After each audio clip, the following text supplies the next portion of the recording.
E meu irmão, você que tem aí uma Bíblia, você pode abrir em Filipenses no capítulo 4, nós vamos ler o verso 11 em diante. Glória a Deus, aleluia.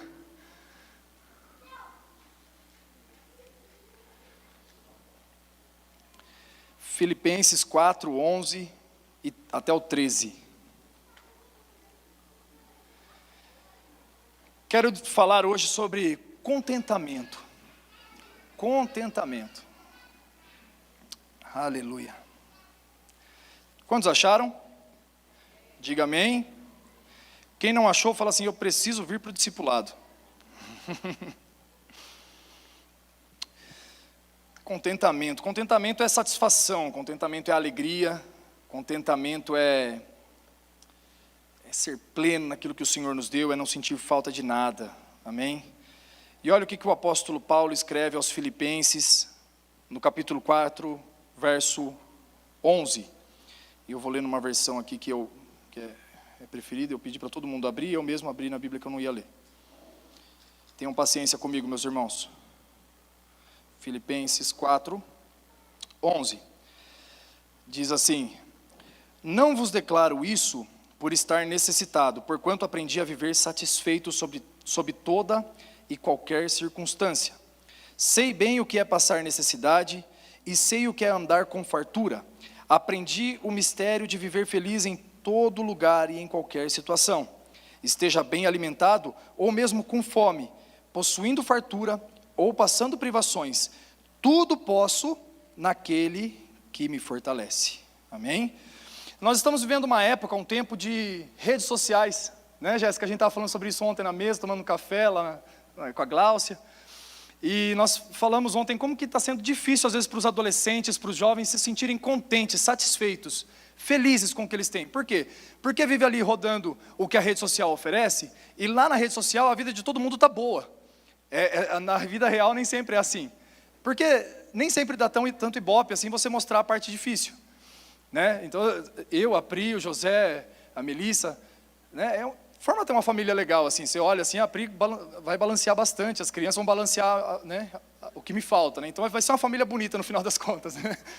Então você tira uma foto ali dessa família bonita, as crianças sorrindo, né, ninguém chorando, vai ficar a coisa mais linda para a gente colocar no Instagram, e todo mundo vai falar assim: nossa, que família legal que eles formaram. Ninguém sabe a gente à noite sem dormir com o José chorando. Essa parte, se a gente postar, não dá visualização, não dá curtida. E assim são as pessoas. Nas redes sociais, elas gostam de mostrar a parte boa, gostam de mostrar que foram para o restaurante, gostam de mostrar que estavam com os amigos, mostra o carro novo, enfim. E isso vai fazendo que as outras pessoas que estão assistindo tenham expectativas frustradas, tenham frustrações acumuladas, porque elas ficam olhando aquilo que os outros conseguiram e parece que para ela tudo é mais difícil, e para os outros tudo é mais fácil. É que, na verdade, a parte difícil as pessoas não postam. Mas isso tem frustrado, tem gerado uma geração, tem formado uma geração com ansiedade, tem formado uma geração que fica com alguns problemas como esses, que precisa de alguma coisa que gere contentamento, e o contentamento ficou instantâneo. Porque quando você vai para a rede social, você tem alguma recompensa ali por visualizar alguma coisa que o outro está vivendo, que parece bom, mas é um contentamento instantâneo, tanto no sentido de que é rápido para te dar, como é rápido para ir embora. E isso vai formar em você uma frustração e vai te distanciar cada vez mais do contentamento que o Senhor pode dar. Amém? Por quê? O contentamento não vem de coisas, nem pode vir. Contentamento tem que vir do Espírito Santo de Deus em nós. Porque tem gente que tem o Espírito Santo, como o apóstolo Paulo aqui, por exemplo, ele escreveu essa carta aqui uns 30 anos depois de Cristo. Na verdade foi 60, no ano 60 depois de Cristo, então foi uns 30 anos depois que Jesus subiu aos céus. O apóstolo Paulo estava onde escrevendo que ele estava satisfeito? Onde que o apóstolo Paulo estava quando ele escreveu: aprendi a ser contente? Na cadeia, em Roma. E a cadeia da época era pior do que a de hoje. A de hoje já não é boa.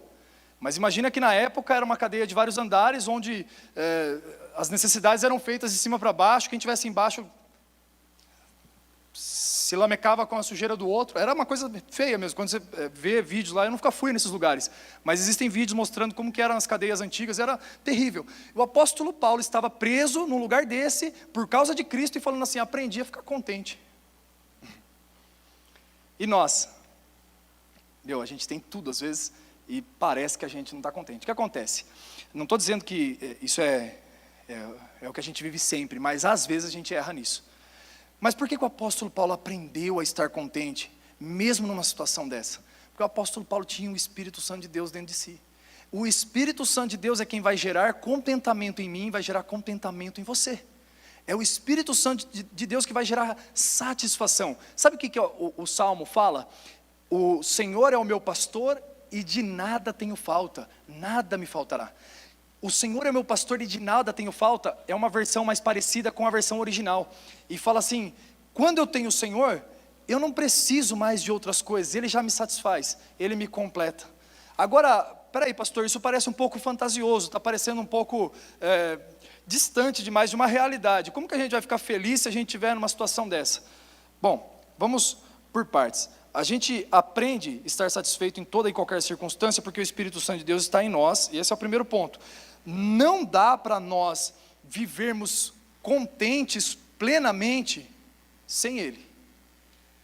Porque do mesmo jeito que existem pessoas que têm o Espírito Santo de Deus, está sempre sorrindo, está feliz, está contente com o que vive, é uma pessoa plena no Senhor, mesmo às vezes você olha a situação dele e fala assim, mas olha como está, né?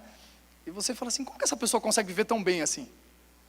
Ao mesmo tempo a gente vê pessoas que têm muita coisa e não conseguem estar felizes, não conseguem estar contentes. Por quê? Porque tem a falta do principal. Jesus, o Espírito Santo de Deus, o Senhor em nós, Ele não é como um acessório de um carro, Gabriel. Ele não é o trio elétrico, assim, o trava, vidro e, sabe? Não é a direção hidráulica. O Senhor, Ele é o motor do carro, Ele é a coisa principal. Se não tiver, não tem nada, não tem um carro. Você está entendendo? Na minha vida e na sua vida é assim. Eu preguei ontem para um amigo, que passa até por uma situação assim de descontentamento, e eu falei para ele, olha, tira o peixe da água, ele morre. Tira a árvore da terra, ela morre. Do mesmo jeito que tirando a nossa vida, desligando a nossa vida da fonte de vida que é o Senhor, a gente também vai morrer. Ah, mas não, eu estou vivo até hoje e nunca fui para o Senhor. A gente morre nesse sentido de que nunca tem o contentamento, vive triste, vive acanhado, vive deprimido, às vezes sem ter razão. Agora, viu, mas tem gente que não tem o Senhor e está contente também, Daniel. Como é que resolve isso? Eu quero dizer uma coisa para você, querido. O Espírito Santo, ele é quem faz a obra de contentamento em mim e em você. E tem gente que pode não ter aceitado o Senhor, mas aceitou a obra do Espírito Santo sem saber na sua vida. Decidiu viver os frutos do Espírito. Decidiu viver paciência, decidiu viver amabilidade, decidiu viver benignidade. E aquilo, todo tipo de lei que o Senhor estabeleceu, que alguém se submeter, essa pessoa vai viver as recompensas dessa lei. Agora, para mim, para você, querido, eu vou falar uma coisa. Se nós tivermos tudo que você desejar, mas não tiver o Senhor, não vai ter contentamento. Agora, se nós tivermos o Senhor, tudo eu posso naquele que me fortalece. Agora, é lógico que contentamento não é igual a conformismo. Contentamento não é, eu tenho o Espírito Santo, então isso que eu tenho está bom, porque eu já tenho o Senhor. Não, até porque quando nós nos apresentarmos diante de Deus, Ele vai perguntar se você é um servo bom ou se você é um servo negligente. E como que a gente vai saber? Se você aumentou aquilo que Ele deu para você cuidar. A um Ele deu 1 talento, a outro Ele deu 5, a outro Ele deu 10. Isso mostra que nós somos mordomos, cuidadores, tutores daquilo que o Senhor nos deu. O Senhor te deu recurso, o Senhor te deu família, o Senhor te deu tudo, e um dia nós vamos prestar conta sobre tudo isso. Quando nós prestarmos conta, o Senhor vai falar assim, se você multiplicou aquilo que Ele te deu, Ele vai falar assim, servo bom e fiel, entra na alegria do seu Senhor, participa disso. Talento na Bíblia, quando a gente vai ver a parábola dos 10 talentos, talento não é dom, como a gente fala, aquele menino é talentoso, né? Talento não é isso, talento era moeda, talento era dinheiro. Então falava daquilo que o Senhor deu para a gente administrar, falava daquilo que o Senhor deu para a gente cuidar, porque tudo é dele. Mas então o contentamento não é um conformismo, falando assim, já que está assim, então está bom porque eu tenho o Senhor. e a gente vai viver uma vida monótona, uma vida que vai viver só para pagar boleto. Não, não, não, não é isso não. O Senhor quer que a gente cresça em tudo que a gente é.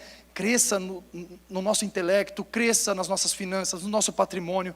O Senhor quer que a gente cresça como família, se estabelecendo cada vez mais em uma família bíblica, estruturada como o Senhor quer que seja estruturada. É isso que o Senhor espera de nós. Que a gente chegue diante dEle um dia para prestar contas e mostre para Ele que aquilo que Ele nos deu para cuidar foi bem cuidado. Amém? Então, esse é um ponto. Contentamento não é conformismo.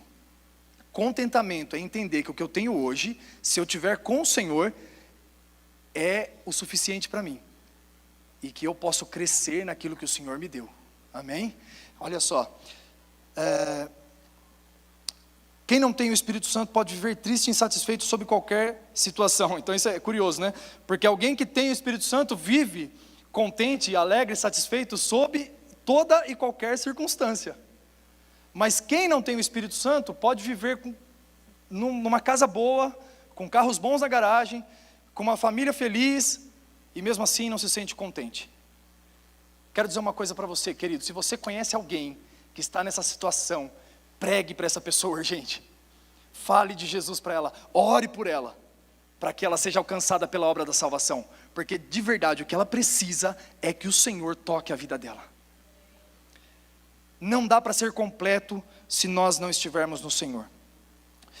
Nós criamos às vezes expectativas de contentamento no futuro, baseado em coisas. Então, o que a gente pensa? Hoje eu não estou feliz, hoje eu não estou contente, mas se eu comprar um carro novo, porque meu carro está fazendo um barulhinho aqui, outro ali, está um craqueladinho na pintura, não está legal esse carro já. Mas a hora que eu trocar de carro eu fico contente. E gente, eu conheço pessoas assim, que de vez em quando vai fazer uma plástica, de vez em quando vai trocar de carro, de vez em quando vai... Mas infelizmente, é uma tristeza falar isso, mas não vive feliz. Toda hora está precisando fazer alguma coisa para ver se acha o contentamento em algum lugar. Então a pessoa fala assim, não, mas a hora que eu comprar um carro novo, porque hoje eu estou com a Maria Justina aqui, né, que é os nomes do carro, né? E aí amanhã eu vou comprar uma outra, vou colocar o nome de Creuza numa caminhonetona assim, aí vai ser diferente, né? Aí você, não coloque a sua expectativa de contentamento em coisas. Busque adquirir, comprar, conquistar na medida do possível, na medida que o Senhor te der. Amém, glória a Deus, não tem nada de errado com isso. Mas não coloque a expectativa nisso. Sabe, porque a gente, apesar de crescer, a gente é que nem criança ainda. Uma novidade dura uma semana. A gente cresce, mas nessa parte o nosso comportamento é igual ao de criança. O carro novo vai durar quanto? Uma semana, depois de 2 semanas já não é mais novo. Para você, né? Troquei de carro, peguei um carro novo, mas agora já é um carro comum, já é meu carro, já é o carro que eu acostumei. E aí eu vou precisar de novo, trocar de carro de novo para poder ficar feliz? Sabe que a criança, a gente dá o brinquedo para ela, novidade para ela, 2, 3 dias no máximo, assim, ela pira naquele brinquedo. Daqui a pouco o brinquedo é mais um que vai ficar jogado na casa. Amém ou não amém? Então para nós é assim, apesar da gente já ter idade adulta, apesar da gente já ser maduro, para nós a novidade dura pouco. A novidade vai durar isso aí uma semana. E daqui a pouco a gente vai precisar de uma outra coisa. Aí o solteiro pode falar assim, não pastor, eu só me sinto assim porque eu não sou casado ainda. Porque eu não tenho uma pessoa, eu preciso de um amor. Eu vou falar uma coisa para você, querido. Se você não for completo sozinho, não procure um amor. Você vai dar dor de cabeça para outra pessoa. É isso que você vai fazer. Você vai atrapalhar a vida dela. Tá? Porque quando você coloca expectativa de alegria numa outra pessoa, que não seja o Senhor, você vai ser frustrado. Porque essa outra pessoa não vai poder te fazer completo, porque você precisa estar completo em si mesmo, com o Senhor, você precisa ser contente com você.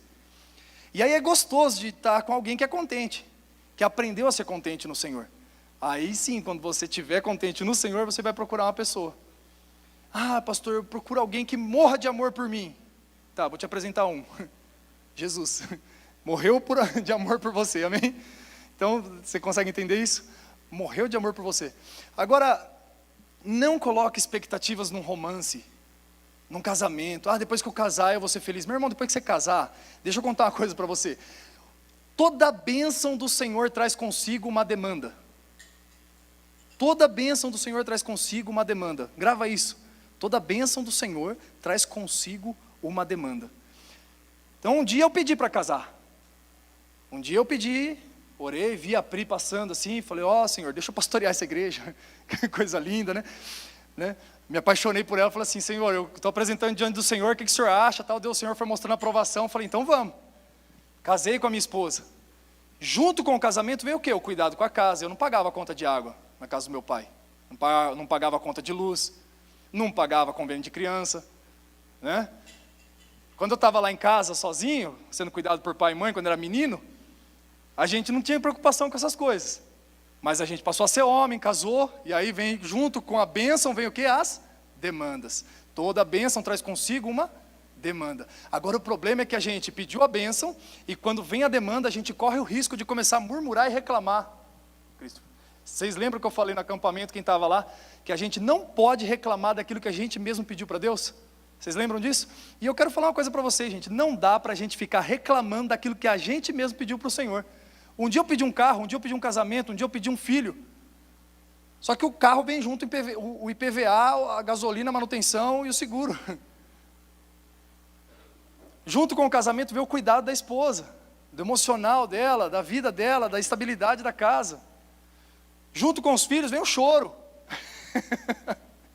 Junto com a criança vem tudo isso. E aí a gente vai ter que fazer o quê? Vai começar a chorar e reclamar para o Senhor, olha aqui o filho que o Senhor me deu, olha aqui a esposa que o Senhor me deu. Não, filho, eu te dei porque você pediu. E olha, eu vou falar uma coisa para vocês, mesmo que a gente não tenha pedido, o homem carnal faz isso. Adão não tinha pedido uma esposa. A Bíblia fala que Adão estava sozinho, estava completo, estava contente no jardim, né? Cláudio Duarte fala que até o Senhor olhou para ele e falou assim, Adão, essa alegria sua está me incomodando. Vou fazer uma mulher para você. É o Cláudio Duarte que fala, mulheres, não sou eu que estou falando, tá? Mas o Cláudio Duarte fala assim, essa alegria sua está me incomodando. Vou resolver esse negócio, peraí, dorme aqui um pouquinho. E aí ele criou a Eva, entregou a Eva para Adão, e aí Adão, a Bíblia fala que naquele momento, quando ele conheceu a Eva, a Bíblia fala assim que ele olhou e falou assim, ela é carne da minha carne, ela é osso do meu osso. E Adão foi para a galera, né? Abraçou, ficou feliz e comemorou. Só que passou um pouco de tempo, a mulher aceitou a proposta da serpente. O que Adão falou para Deus quando Deus foi cobrar ele? Falou assim, você comeu do fruto, Adão? O que ele falou? Foi a mulher que o Senhor me deste. Olha aí a ingratidão de um homem carnal. Um homem que está no pecado, um homem que acabou de pecar, que acabou de conhecer pecado, já começa a se esquivar das coisas. Eu costumo dizer que lá no jardim, a mais crente de todo mundo que estava ali era a serpente. Porque quando Deus foi cobrar Adão, Adão falou assim, foi a mulher. Aí quando Deus foi cobrar a mulher, ela falou assim, foi a serpente. Aí quando Deus foi cobrar a serpente, ela falou, fui eu. Então, eu digo que a serpente era a mais crente de todo mundo ali, que o homem é terrível, né? Então, você percebe que às vezes você corre esse risco de estar reclamando e murmurando daquilo que o Senhor mesmo te deu? Uma coisa que irritava o Senhor, que gerava ira, fúria no coração de Deus, era quando o povo tinha sido tirado lá da escravidão do Egito e estava sendo levado para a terra prometida. Dali a pouco aquele povo falava assim, o Senhor nos trouxe aqui para esse deserto para morrer aqui, porque não é possível, né? Olha lá, não tem carne, não tem água, olha lá, seria melhor estar comendo melão e pepino lá no Egito. Aí o Senhor falava para Moisés assim, cara, eu vou acabar com tudo, vou começar de novo com você. Aí Moisés falava assim, não, Senhor, tenha paciência com o teu povo. É legal, né, ver um homem pregando para Deus, né? E aí Deus se arrependia do mal que ia fazer. Dali a pouco era Moisés, chegava diante de Deus, Senhor, acaba com esse povo.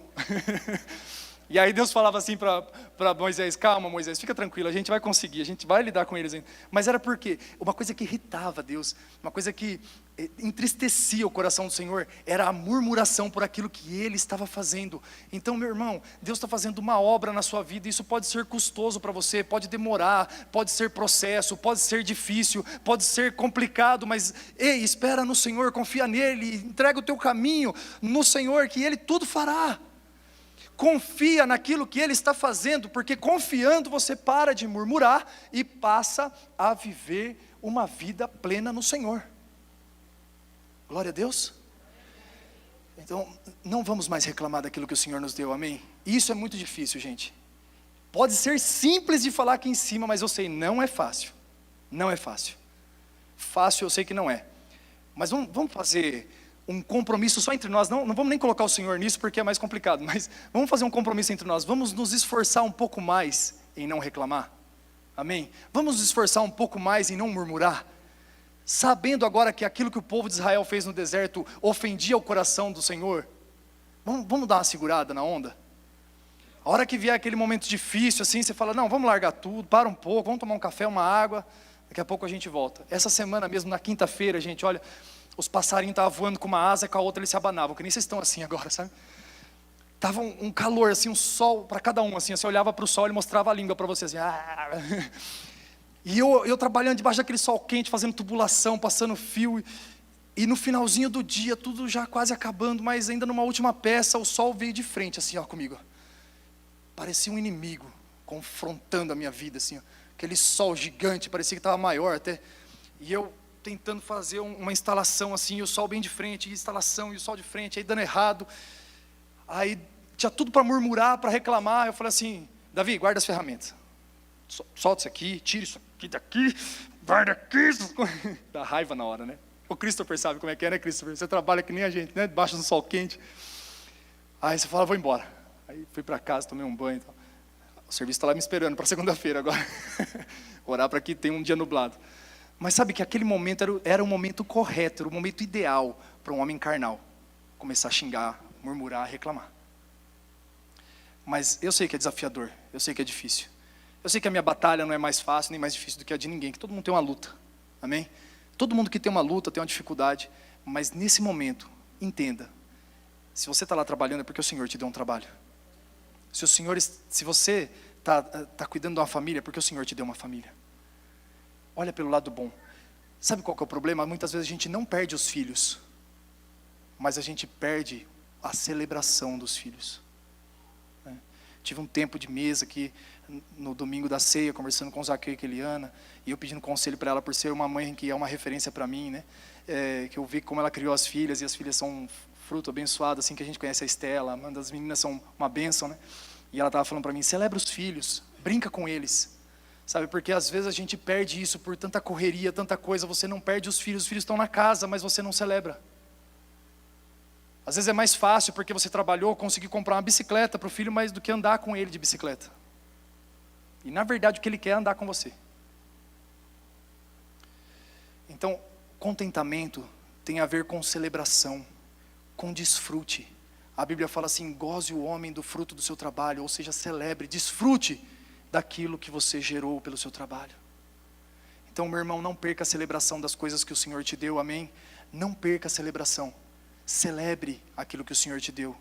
Eu sei que como eu falei, é desafiador, é difícil, mas a gente vai aos poucos aprendendo. Eu que pego os meninos na escola, né, o José e a Mel. 5h30 eu passo na escola do José, e depois 6 horas eu passo na escola da Mel. E eu estava pegando o José todo dia chorando. Pegava, ele vinha comigo, ficava bem, e quando eu ia colocar no cadeirão, começava o choro. E eu falei, vou criar alguma estratégia. Nos primeiros dias eu levei comida, porque filho de crente, né? Falei, vou levar comida. E aí a gente vai colocar comida na boca desse menino e vai parar de chorar. Até que estava adiantando, mas não era 100% ainda. Aí eu comecei a pegar o José celebrando. Falei, que legal, cara, chegou, mano. Acabou o horário da escola. Aí ele vem assim, sorrindo, deu certo. Aí daqui a pouco, cara, que legal, vou pôr você aqui no cadeirão, a gente vai buscar Tatá. Vai buscar Tatá. Vai buscar Tatá. Aí ele ficou bem. Mas você vê como tem a ver com a celebração do filho? Aí eu celebrei ele ficou feliz. Eu mostrei contentamento. O problema é que quando eu pego o José, pensando nas mensagens do WhatsApp que eu ainda não respondi, eu não estou celebrando meu filho. Eu estou perdendo meu filho com ele dentro do meu carro. Então é um exercício, gente. Aprender a viver. O apóstolo Paulo fala assim, eu aprendi a estar contente sob toda e qualquer situação. Você não nasce sabendo, você precisa aprender a viver contente sob toda e qualquer circunstância. E como que eu aprendo? Fazendo exercícios. Um deles é esse. Mais gratidão e menos reclamações. Sabe? Mais celebração e menos olhar para as demandas. Porque quando a gente fica olhando só para a demanda, Diandra, só para o trabalho que dá, a gente vai se cansando. Quando na verdade a gente poderia aproveitar um pouquinho mais de tempo e brincar com o filho e falar assim, nossa, que legal, eu tenho um filho muito legal, cara. Meu filho, olha como que ele fica feliz quando eu brinco com ele. Aí você chega em casa, joga uma bolinha assim um para o outro, os dois dão risada e um corre com o outro, e você fala, que legal, que bênção que o Senhor me deu. E aí muda o seu olhar sobre aquilo que Deus te deu e você passa a ter contentamento, você passa a ter satisfação e celebração daquilo que Deus te deu. Amém, gente? Então a gente precisa aprender a viver contente. Contentamento precisa ser aprendido, o exercício de reclamar menos, o exercício de agradecer mais, olhar para o que tem e não para o que falta, tá? Esse é um ponto. A gente fica olhando para o que o outro tem e eu não tenho, e aí acha que isso é algo necessário para mim. Irmão, Deus nunca foi de olhar para aquilo que as pessoas não têm, Ele trabalha naquilo que tem. Quantos aqui lembram da multiplicação dos pães? Vocês lembram, gente? Eu vou refrescar a memória de alguns que não levantaram a mão. Quando Jesus foi multiplicar os pães, Ele tinha uma multidão de 5.000 pessoas assim, para comer. E aí Ele falou para os discípulos, o que a gente tem? Aí os discípulos falaram para Ele assim, a gente mesmo não tem nada. Quem tem aqui é um menino, 5 pães e 2 peixinhos, que é isso que a Bíblia fala, quem tinha era o menino, né? E a gente está contando que nós 12 é capaz de tirar dele, brincadeira. Aí Ele falou assim, quem tem aqui é o menino, se ele dispor de ofertar, a gente consegue servir o povo só com isso aqui. Você está vendo que Jesus ele não olha para o que falta? Ele não olhou para a demanda, 5.000 pessoas, nossa. Ele falou, não, o que a gente tem? 5 pães e 2 peixinhos. O milagre ali era até maior, porque todo mundo era crente. Aí ele olhava assim e falou, tá, é 5 pães e 2 peixinhos, vamos multiplicar isso aqui. Ele levantou e deu o quê? Deu graças. Ele não pediu para o Senhor multiplicar, Ele só deu graças e dividiu. Você pode ver, Jesus não orou pedindo multiplicação, Ele agradeceu pelo que tinha, era contentamento pelo que tinha. E desde a época de Jesus, né, tinha 5.000 para comer, né, Aline? Que a gente falou, né? Desde a época de Jesus tinha 5.000 para comer, tinha 1 para ofertar e 12 para servir. A igreja está mudando, né? Aos poucos a gente vai criando esses hábitos melhores de servir, mas olha só que coisa interessante, 5.000 pessoas, 1 ofertou, 12 serviram e 5.000 comeram. E aí você olha naquele momento da multiplicação, o Senhor pegou, com contentamento, o Senhor pegou aqueles 5 pães e 2 peixinhos, falou assim, Pai, graças eu te dou. Falou assim, pode servir. O contentamento vai mostrar para o Senhor que você também está olhando para aquilo que você já tem, aquilo que você já recebeu do Senhor. É como aquela mulher viúva, quando o profeta passou na casa dela, ele falou, o que você tem? Ela falou, tem um bocado de farinha, um pouco de azeite, eu vou fazer um bolo, eu e meu filho vamos comer, depois a gente vai morrer, porque não tem o que fazer. E aí o profeta falou assim, faz para mim primeiro, com o que você tem, não com o que te falta. Pega o que você tem, faça para mim primeiro, e não faltará óleo na sua botija, e nem farinha nas suas vasilhas. E aí aquele profeta comeu daquele bolo que ela fez, e aquela mulher pegou várias vasilhas e começou a despejar o azeite dela que tinha, e aquele azeite multiplicava, porque o profeta veio com uma palavra de contentamento para ela, falou assim, olha para o que você tem, se alegre pelo que você tem, fique contente com o que você tem, porque o Senhor que vai multiplicar o que você tem a partir do seu sentimento.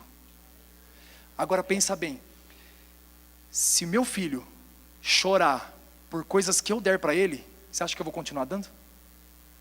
Eu não quero ver ele chorando. Vocês entenderam? Quantas vezes você chorou por coisas que Deus te deu, e aí o Senhor vai olhar para você e falar, cara, não tem por que te dar. Toda vez que eu te dou é só reclamação, é só choro, não vou dar mais. Mas se você se alegra e fala assim, Senhor, obrigado. Ontem no meu coração eu fiz uma festa, assim, fiz um culto ao Senhor, só no meu coração. Saindo do mercado com uma comprinha de algumas sacolas assim que dava para carregar na mão. Mas ali uma comprinha até boa. Para a semana, assim, um pouco mais. Mas eu saí dali falando assim, Senhor, no meu coração era algo assim, Senhor, eu estou prestando um culto ao Senhor e te agradecendo porque tem mantimento no meu celeiro. Obrigado. E acho que seria tão legal se a gente criasse hábitos como esse, de fazer um culto ao Senhor cada vez que a gente chega com a comida em casa, falar, Senhor, obrigado por esse alimento. É algo que para nós parece tão simples porque a gente tem acesso hoje, mas quero ver a hora que falta, como é que faz. Aí você vai ver o valor que dá, né? Então a gente dá valor para as coisas quando não tem. Vamos para a próxima. É preciso saber viver no pouco e no muito. Olha que coisa interessante, gente. O apóstolo Paulo fala assim, eu vivo sob toda e qualquer circunstância. No verso 12 ele fala assim, sei bem o que é passar necessidade, sei andar com fartura. Aprendi o mistério de viver feliz em todo lugar e em qualquer situação. Esteja bem alimentado ou mesmo com fome, possuindo fartura ou passando privações. Ele está mostrando aqui que é necessário saber viver dos dois lugares. Porque não dá a impressão de que a gente já sabe viver no muito, gente? Quem é que acha que está pronto para ficar milionário? Eu às vezes olho para mim mesmo, tem gente que já olha para mim falando que eu tenho cara de rico. Eu nunca pensei que eu tinha, porque eu sempre vi, né, a Pri tem cara de rica, eu não. Mas tem gente que olha para mim e fala assim, nossa, mas você tem cara de rico, não sei o que. Eu falo, é vocação, né? É chamado, né? Mas não dá a impressão de que a gente está pronto para viver no muito? Olha que elas falam assim, cara, se eu ganhasse uma bolada amanhã, cara, eu já sei tudo que eu vou fazer, já sei tudo que eu vou... Se eu ficar milionário amanhã está sucesso, porque eu já sei viver no muito. Não, o apóstolo Paulo fala que aprendeu a viver nos dois, no pouco e no muito. Vamos lá para Provérbios capítulo 30, verso 7, olha o que o Provérbios fala. 2 bênçãos peço a ti que me dês, não me negues antes que eu morra. Afasta de mim a falsidade, a mentira, também não permitas viver em extrema pobreza, nem em grande riqueza. Concede-me o sustento necessário, para que não ocorra que, tendo em demasia, eu venha imaginar que não preciso do Senhor, ou passando miséria, acabe roubando e envergonhando o teu nome, ó meu Deus.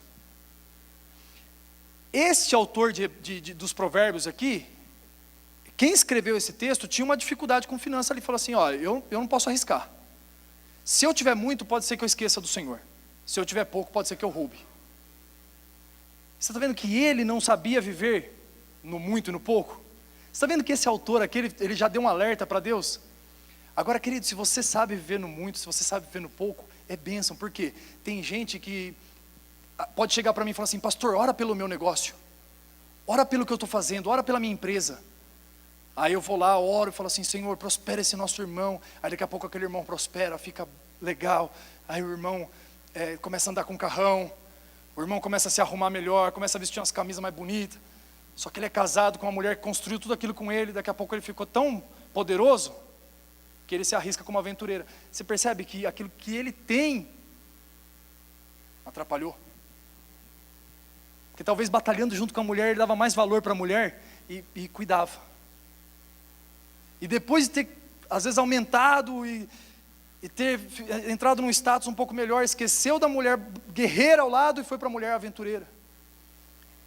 Se desviou, saiu da igreja, sabe esse tipo de coisa?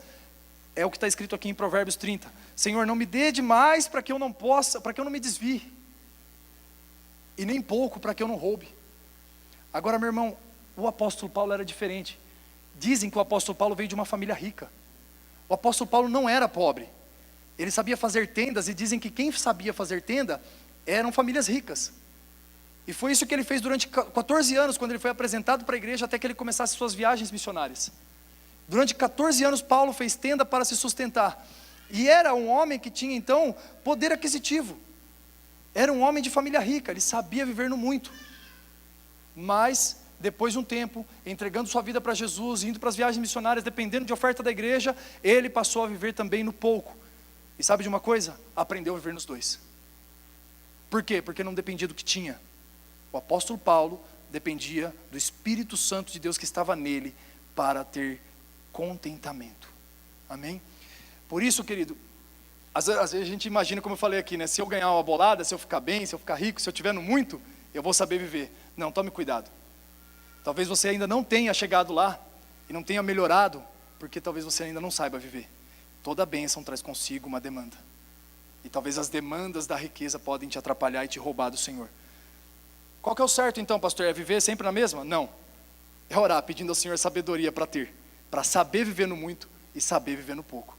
Porque o Senhor quer que a gente viva de maneira plena, não importa a situação que nós estejamos vivendo. Em nome de Jesus. A Bíblia fala assim no final desse trecho que nós lemos aqui de Provérbios, de Filipenses 4, 11 até o 13. Todas as coisas eu posso naquele que me fortalece. A gente pegou esse versículo por muito tempo, e a gente pensou assim, né, que tem até a figurinha do WhatsApp, né? Para Deus nada é impossível, mas você não é Deus, então para você pode ser. Quando a gente olha para essa questão aqui, tudo posso naquele que me fortalece, às vezes a gente pegou esses versículos e usou em algumas coisas que o Senhor não estava. Tudo posso não quer dizer que é uma permissão de Deus para todas as coisas. O apóstolo Paulo fala também, né? Tudo posso, mas nem tudo me convém. Tem coisa que eu não vou fazer.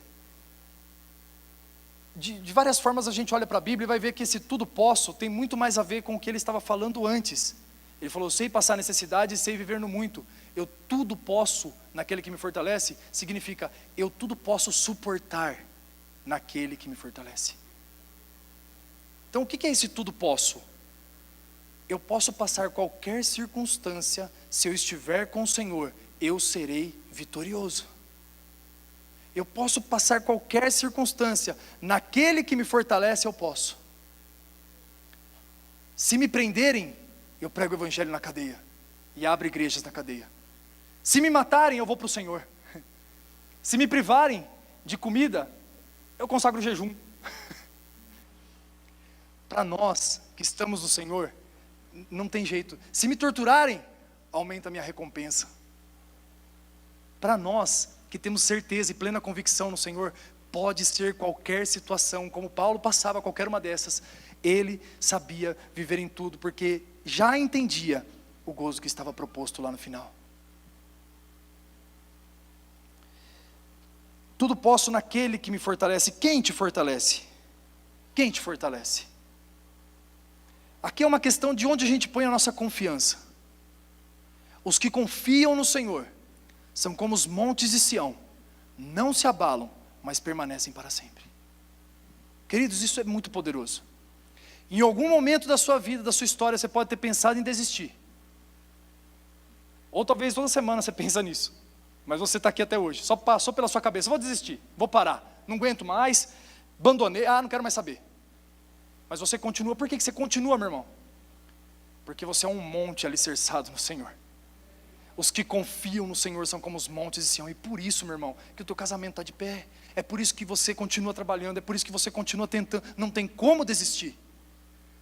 Os que confiam no Senhor são como os montes de Sião. Não se abalam, mas permanecem para sempre. Então tudo eu posso suportar. Eu posso suportar neve. Eu posso suportar terremotos. Eu posso suportar qualquer coisa. Virei um monte inabalável. Eu virei um lugar alto e forte e inabalável. Eu virei alguém intrépido. Por quê? Porque eu confio no Senhor. Porque eu tudo posso naquele que me fortalece. A minha confiança não está em homens, não está em dinheiro, não está no romance, não está no amor, não está numa casa. Minha confiança está no Senhor. E se minha confiança está no Senhor, eu sou inabalável. Ninguém me derruba. Ninguém pode me destruir. Porque minha confiança está naquele que também está invicto até hoje. Aquele que é vitorioso até hoje. Desde sempre, por toda a eternidade. Em nome de Jesus. Jesus foi o exemplo de homem que aprendeu a viver em toda e qualquer circunstância. E eu quero falar com vocês agora para encerrar em Hebreus capítulo 12. Se você puder, abra sua Bíblia lá em Hebreus capítulo 12, e aí você me acompanha.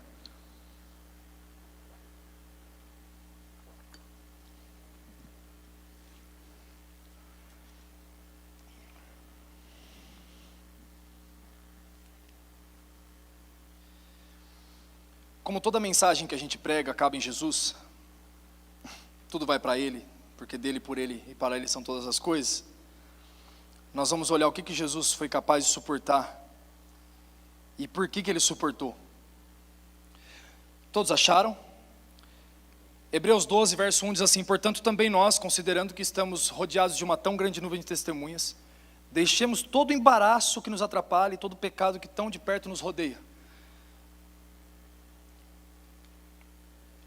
E corramos com perseverança a corrida que nos está proposta, olhando firmemente para o autor e consumador da fé, Jesus, o qual por causa do júbilo que lhe fora proposto, suportou a cruz, desprezando a vergonha, e assentou-se à direita do trono de Deus.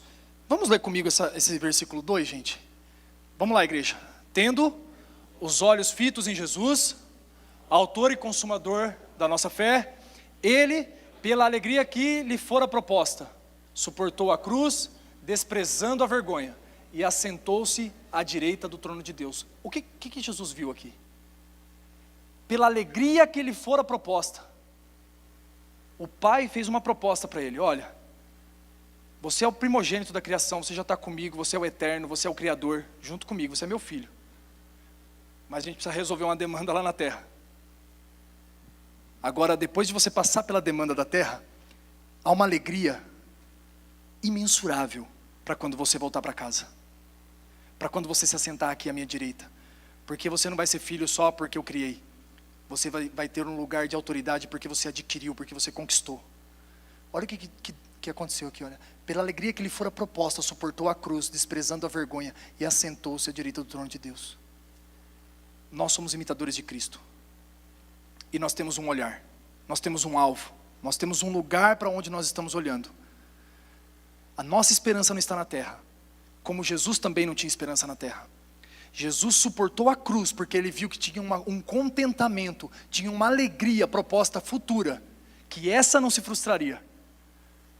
Porque quando a gente coloca contentamento, como eu falei aqui, em expectativas futuras em coisas, vai dar errado. Mas quando eu coloco na eternidade, meu irmão, eu tenho certeza, você não vai se frustrar.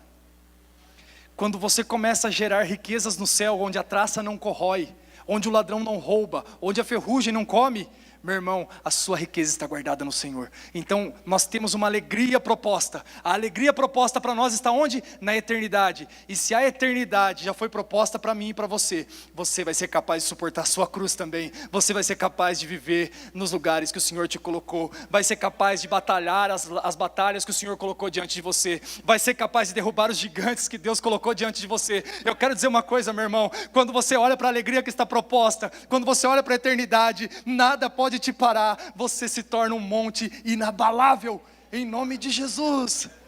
Jesus foi assim. Jesus olhou para uma alegria que estava proposta e se assentou à direita de Deus. E quero falar uma coisa para você, tem uma alegria proposta para mim e para você também. E quando nós vencermos tudo isso que nós estamos passando, caminhando com o Senhor, perseverando nele, permanecendo nele, nós vamos nos assentar com eles e vamos governar também, para a honra e glória do Senhor. Amém? Quero